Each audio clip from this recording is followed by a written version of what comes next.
আসসালামু আলাইকুম। ECC YouTube চ্যানেলে আপনাদের স্বাগতম। আজকে আমাদের আলোচনার বিষয়বস্তু হচ্ছে কন্ডিশনাল সেন্টেন্স। এই কন্ডিশনাল সেন্টেন্সটা অনেক বেশি ইম্পর্টেন্ট। এটা শুধু আমাদের একাডেমিক লাইফে ষষ্ঠ থেকে দশম দ্বাদশ এই পর্যন্ত ইম্পর্টেন্ট না, এটা আমাদের অ্যাডমিশন টেস্ট থেকে শুরু করে যে কোনো কম্পিটিটিভ এক্সামের জন্য আমাদের এই কন্ডিশনাল সেন্টেন্সটা অনেক বেশি গুরুত্বপূর্ণ। এই টপিকটা আমার কাছে এই জন্য এত বেশি গুরুত্বপূর্ণ মনে হয়, কারণ একজন স্টুডেন্ট, আমি মনে করি, সে যদি মন দিয়ে 15 থেকে 20 মিনিট সময় ব্যয় করে, সে অনায়াসেই এখান থেকে 1 অথবা 1 থেকে 2 মার্ক সে কালেক্ট করতে পারে। এটা আমাদের ষষ্ঠ থেকে দ্বাদশ পর্যন্ত আমাদের right form of verbs, completing sentence, বিভিন্ন জায়গায় আমরা এই কন্ডিশনাল সেন্টেন্সটা করে আসছি। পাশাপাশি আমাদের অ্যাডমিশন টেস্ট তথা জব এক্সামগুলোতেও এই টপিকটা আমাদের জন্য অনেক বেশি গুরুত্বপূর্ণ বলে মনে হয়। কন্ডিশনাল সেন্টেন্স নিয়ে আমরা কথা বলবো এখন। কন্ডিশনাল সেন্টেন্স শুরুতেই একটু যদি বলি, কন্ডিশন কি? কন্ডিশন শব্দের অর্থ শর্ত। আর এই কন্ডিশনাল সেন্টেন্স গুলো সাধারণত ইফ দিয়ে শুরু হয়। কন্ডিশনাল সেন্টেন্স গুলোকে মূলত 3 ভাগে বিভক্ত করা যায়। এটা অনেকে 4 ভাগে বিভক্ত করে, তবে মেইনলি এই কন্ডিশনাল সেন্টেন্স গুলোকে আমরা 3 ভাগে বিভক্ত করি। মূলত 1 নাম্বার হচ্ছে ফার্স্ট কন্ডিশন, 2 নাম্বার হচ্ছে সেকেন্ড কন্ডিশন, 3 নাম্বার হচ্ছে থার্ড কন্ডিশন। এর বাইরেও অনেকে জিরো কন্ডিশন নামে একটা কন্ডিশনের কথা বলে থাকে। তবে আমাদের জন্য মূলত এই ফার্স্ট কন্ডিশন, সেকেন্ড কন্ডিশন এবং থার্ড কন্ডিশন, এই 3টা কন্ডিশনই মোটামুটি বেশি গুরুত্বপূর্ণ। তারপরেও এর পাশাপাশি আমরা জিরো কন্ডিশনটা নিয়ে একটু আলোচনা করব। তাহলে আমরা ফার্স্ট কন্ডিশনটা দেখি। ফার্স্ট কন্ডিশনটা হচ্ছে, এই কন্ডিশনটা মূলত ইফ দিয়ে শুরু হয়। সব সময় এটা ইফ দিয়ে শুরু হবে। ইফ যুক্ত ক্লজ, একটা সাবঅর্ডিনেট ক্লজ থাকবে এবং একটা হচ্ছে প্রিন্সিপাল ক্লজ থাকবে। ইফ যুক্ত ক্লজটা এটা হচ্ছে আমাদের সাবঅর্ডিনেট ক্লজ এবং এটা সেন্টেন্সের শুরুতেও থাকতে পারে, মাঝখানেও থাকতে পারে। তবে ইফ যুক্ত ক্লজটা দেখা যায় যে শুরুতেই বেশি থাকে। ফার্স্ট কন্ডিশনের গঠন হচ্ছে if plus present indefinite tense plus future indefinite tense. তো শুরুতেই বলে রাখি, কন্ডিশন আমাদের ভালোভাবে পড়তে হলে আমরা শুধুমাত্র 3টা স্ট্রাকচার, 3 লাইন পড়ে আমরা খুব সহজে এখান থেকে 1 থেকে 2 নাম্বার ক্যারি করতে পারি। তবে এখানে আমাদের অবশ্যই টেন্সের গঠন প্রণালীটা ভালোভাবে জানতে হবে। এখানে প্রেজেন্ট ইনডিফিনিট এর গঠন হচ্ছে সাবজেক্ট প্লাস ভার্বের বেস ফর্ম বা প্রেজেন্ট ফর্ম প্লাস অবজেক্ট। অপরদিকে ফিউচার ইনডিফিনিট টেন্স এর গঠন হচ্ছে সাবজেক্ট প্লাস সাহায্যকারী ভার্ব শ্যাল অথবা উইল প্লাস ভার্বের প্রেজেন্ট ফর্ম প্লাস অবজেক্ট। এখানে একটা উদাহরণ যদি আমি দেখি, ইফ ইউ ওয়ান্ট, যদি তুমি চাও, আই উইল হেল্প ইউ, আমি তোমাকে সাহায্য করব। তাহলে ইফ এটা হচ্ছে আমাদের কন্ডিশনের মূল শর্তই হচ্ছে এটা ইফ দিয়ে শুরু হবে। ইফ মানে যদি।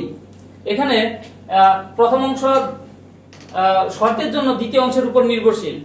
তাহলে if plus present indefinite tense, subject plus ভার্বের প্রেজেন্ট ফর্ম, আর দ্বিতীয় অংশ হচ্ছে সাবজেক্ট সাহায্যকারী ভার্ব শ্যাল অথবা উইল। এখন শ্যালের ব্যবহার হয় না বললেই চলে, সর্বক্ষেত্রে প্রায় উইলের ব্যবহার হয়। উইল আমরা ইউজ করব। তারপর ভার্বের বেস ফর্ম বা প্রেজেন্ট ফর্ম, তারপর শেষ অংশ। এটা গেল আমাদের ফার্স্ট কন্ডিশন। এরপর দেখব আমরা second condition, if plus past indefinite tense plus past conditional এর গঠনটা হচ্ছে প্রথমে সাবজেক্ট বসাতে হবে, তারপর উড, কুড, মাইট, ক্ষেত্র বিশেষে শুডও হতে পারে, তারপর ভার্বের প্রেজেন্ট ফর্ম প্লাস অবজেক্ট। যদি পাস্ট ইনডিফিনিট এর গঠনটা আমি একটু বলি, সাবজেক্ট প্লাস ভার্বের past form plus object, subject plus ভার্বের পাস্ট ফর্ম প্লাস অবজেক্ট। আর পাস্ট কন্ডিশনালটা অবশ্যই এখানে প্রথমে সাবজেক্টটা বসানো লাগবে, তারপর উড, কুড, মাইট এর যে কোনো একটা, তারপর ভার্বের বেস ফর্ম প্লাস ভার্ব থেকে শেষ অংশ বসবে। যদি আমি একটা উদাহরণ দেখি, if I were a king, যদি আমি একটা রাজা হতে পারতাম বা রাজা হতাম, I would help the poor, আমি গরিবদের সাহায্য করতাম। তাহলে এখানে আরেকটা বিষয় আমি বলে রাখি, এই কন্ডিশনের ক্ষেত্রে অ্যাজ ইফ, অ্যাজ দো অথবা ইফ দিয়ে যদি কোনো সেন্টেন্স শুরু হয়, সেক্ষেত্রে অবশ্যই আমাদের বি ভার্বটা সর্বক্ষেত্রেই ওয়্যার ইউজ করতে হয়। এখানে আরেকটা ব্যতিক্রম আছে কি, এখানে এই ওয়্যারটা ওয়্যারটা সেন্টেন্সের শুরুতেও আসতে পারে, ইফ এর জায়গায় আসতে পারে। Were I a king I would help the poor, এটাও সেকেন্ড কন্ডিশনের মধ্যে পড়ে। এটা ব্যতিক্রম, অনেক সময় এই ওয়্যারটা সেন্টেন্সের শুরুতেও আসতে পারে।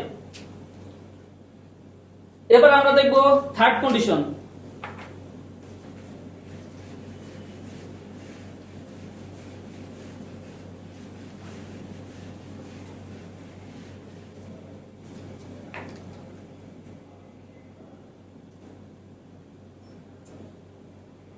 Third condition,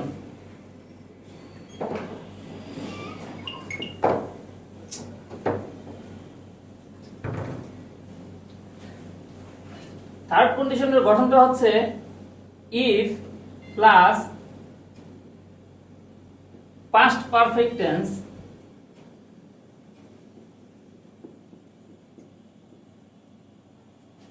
plus subject plus would, might, could plus have plus V3 plus object।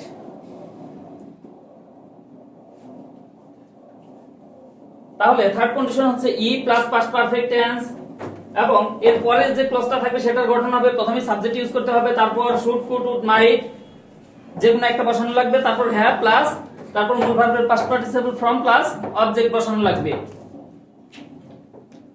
একটা উদাহরণ দেই, ইফ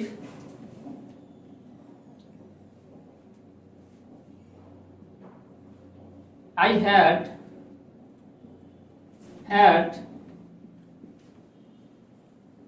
enough money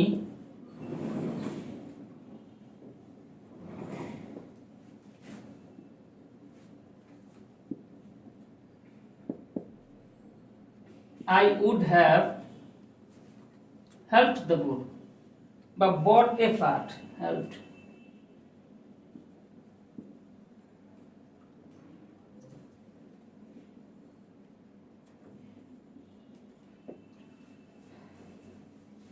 এখানে অনেকেই মনে করতে পারে পাশাপাশি দুটি হ্যাড হ্যাড, তাহলে আগের হ্যাডটা আমাদের পাস্ট পারফেক্ট টেন্সের গঠন হচ্ছে সাবজেক্ট প্লাস সাহায্যকারী ভার্ব হ্যাড প্লাস মূল ভার্বের পাস্ট পার্টিসিপল ফর্ম। আগের হ্যাডটা হচ্ছে আমাদের সাহায্যকারী ভার্ব এবং পরের যে হ্যাডটা এটা হচ্ছে মূল ভার্বের পাস্ট পার্টিসিপল ফর্ম। তার মানে হ্যাভ হ্যাজ হচ্ছে প্রেজেন্ট ফর্ম, হ্যাড হচ্ছে পাস্ট ফর্ম, আবার হ্যাডটা হচ্ছে আমাদের পাস্ট পার্টিসিপল ফর্ম হিসেবে বসতে পারে।